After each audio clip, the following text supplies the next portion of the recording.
आपका स्वागत है। यहाँ हम इतिहास, संस्कृति और समाज में गहराई से उतरते हैं और आपके लिए प्रमुख घटनाओं, प्रभावशाली शख्सियतों और जटिल प्रणालियों का विस्तृत विश्लेषण लाते हैं जो आज हमारी दुनिया को आकार देते हैं। चाहे वह डॉक्टर बी.आर.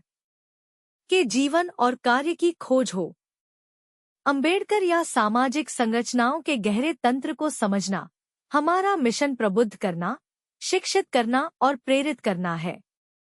सदस्यता लें और खोज और परिवर्तन की इस यात्रा में हमारे साथ जुड़े। इस वीडियो में हम किताब के बारे में जानेंगे, भारत में जातियां। 1916 में डॉक्टर बी.आर. अंबेडकर ने कोलंबिया विश्वविद्यालय में अपना पेपर भारत में जातियां प्रस्तुत किया। इस पेपर में अंबेडकर भारतीय समाज में जाति व्यवस्था के तंत्र, उत्पत्ति और विकास पर गहराई से प्रकाश डालते हैं। यहाँ इसके लिए बुलेट पॉइंट दिए गए हैं। Doctor B R.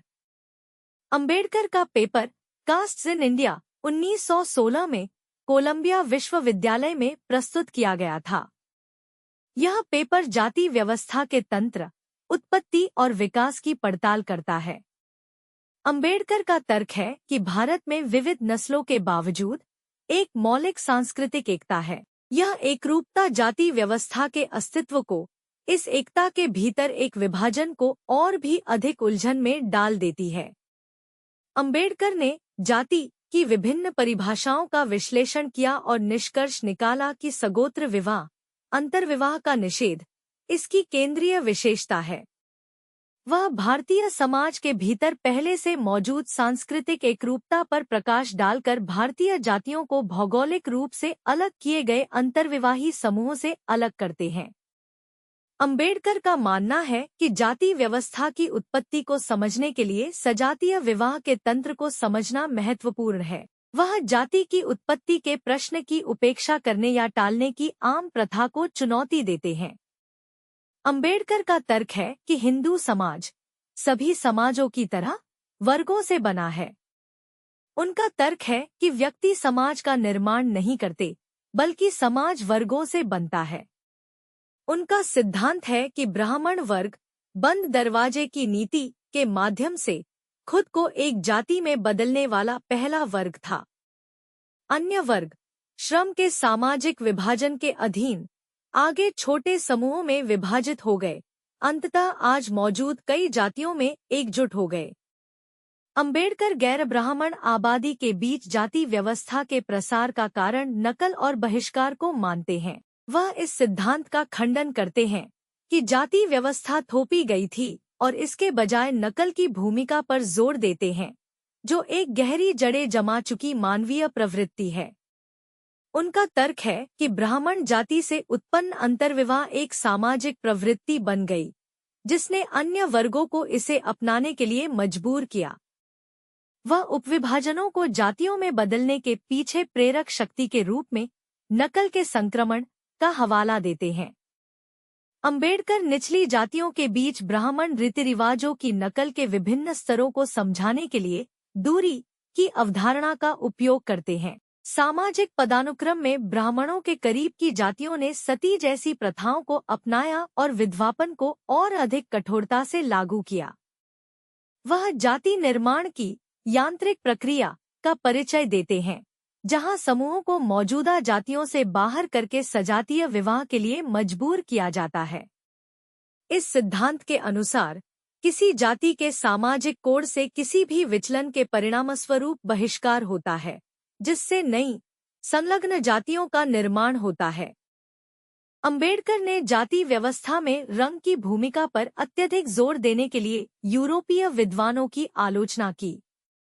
उनका तर्क है कि रंग संबंधी पूर्वाग्रह ने उनकी समझ को प्रभावित किया और विदेशी हस्तक्षेप तक भारतीय संदर्भ में नस्ल प्राथमिक चिंता नहीं थी।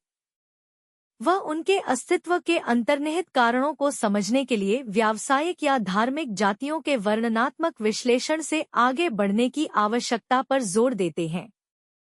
वह जाति को एक सतही निर्माण मानने की प्रवृत्ति की आलोचना करते हैं और इसे बनाए रखने के लिए आवश्यक मजबूत तंत्र पर जोर देते हैं। जाति व्यवस्था पर अंबेडकर का विश्लेषण हिंदू सामाजिक ताने-बाने पर इसके प्रभाव तक फैला हुआ है। उनका तर्क है कि हिंदू समाज एक मिथक है, केवल जातियों का संग्रह है जिसमें एकीकृत पहचान या तरह की चेतना का अभाव है। उनका मानना है कि जाति व्यवस्था बाकी सबसे ऊपर जाति निष्ठा को प्राथमिकता देकर राष्ट्रीय भावना के विकास में बाधा डालती है। वह सामाजिक अंतःविषय की अनुपस्थिति और अंतरजातीय शत्रुता की व्यापकता पर प्रकाश डालते हैं, जो राष्ट्रवादी घृणा के समानांतर है। अंबेडकर जाति व्यवस्था द्वारा निचली जातियों के दमन, उनके सामाजिक और सांस्कृतिक उत्थान को रोकने की आलोचना करते हैं। वह सोनार और पठारे प्रभु समुदायों का उदाहरण देते हैं, जिनके ब्राह्मण रीति रिवाजों को अपनाने के प्रयासों को सक्रिय रूप से विफल कर दिया गया था।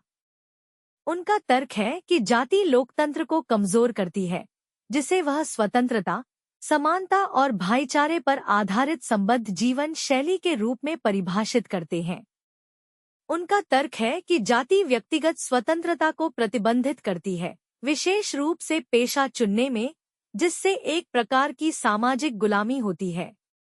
अंबेडकर चातुर्वर्ण्य की अवधारणा की आलोचना करते हैं, यहाँ तक कि इसके गुण मूल्य आधारित रूप में भी यह एक त्रुटिपूर्ण प्रणाली है। उनका मानना है कि किसी भी पूर्व निर्धारित सामाजिक पदानुक्रम के आधार पर भूमिकाएं सौंपने से स्वाभाविक रूप से व्यक्तियों को नुकसान होता है और समाज कमजोर होता है।